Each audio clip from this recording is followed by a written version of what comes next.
The music was loud, the lights dim, and laughter filled every corner of the house, but I couldn't shake the feeling that someone was watching me. I turned, glass of soda in hand, and that's when I saw her, Emma. My best friend's older sister. She was leaning against the doorway, her gaze locked on me like she was waiting for something. When our eyes met, she smiled, not the kind of smile you give to an old family friend, but the kind that said she knew something I didn't. Then, as I tried to look away, she walked straight toward me, her heels clicking against the floor. When she stopped inches away, she said in a low, steady voice that cut through the noise around us, "You're the reason I came tonight."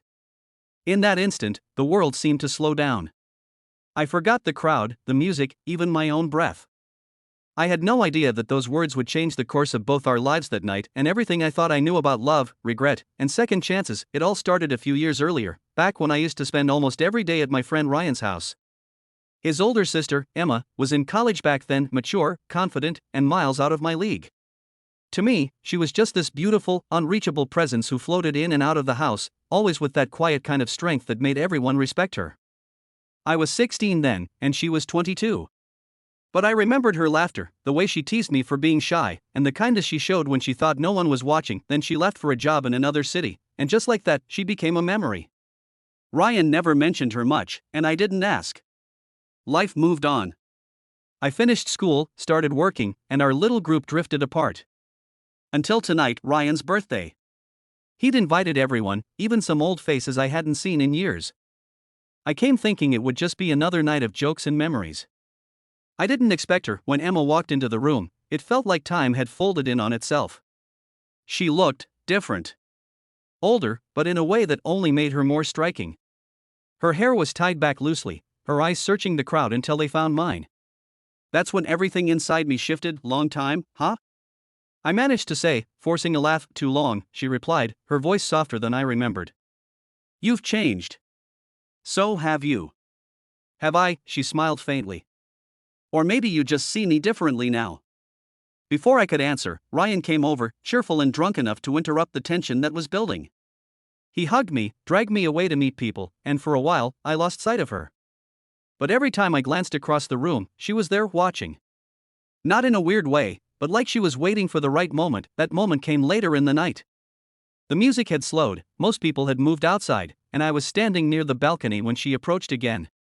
The air between us was charged. You really don't remember, do you? She asked quietly. Remember what? That night before I left. I frowned. What about it? She took a deep breath. You told me something.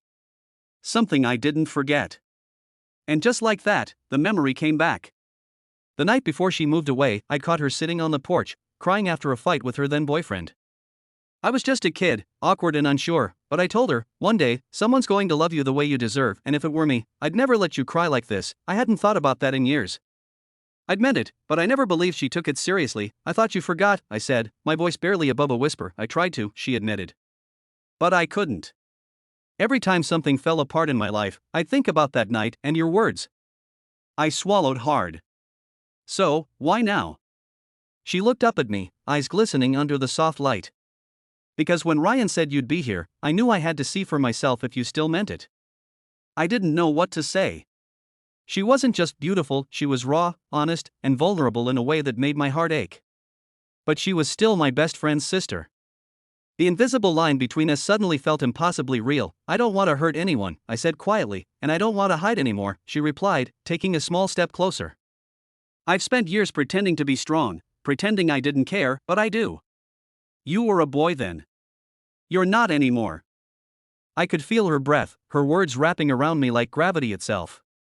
The noise from the party had faded away, it was just us now, standing in the half-light between past and possibility. Then Ryan's voice echoed from across the room, calling for us. We both froze. The moment shattered, replaced by the weight of what could never be, or what we were too afraid to face. She smiled sadly. Some things never change, she whispered. You still hesitate when it matters most. And before I could respond, she turned and walked away, disappearing into the crowd. I thought that was the end of it, but I was wrong. The next morning, as the sun came through my window, there was a message on my phone. It was from Emma, meet me at the park. One last time. I didn't even think twice. When I got there, she was sitting on the same bench we'd sat on years ago, the one where I told her those words. She looked at me with that same quiet strength, but this time, her eyes were soft. I'm leaving again, she said. A new job. A new start. I nodded slowly. So last night was goodbye? She shook her head. No. Last night was a beginning. I just don't know what kind yet.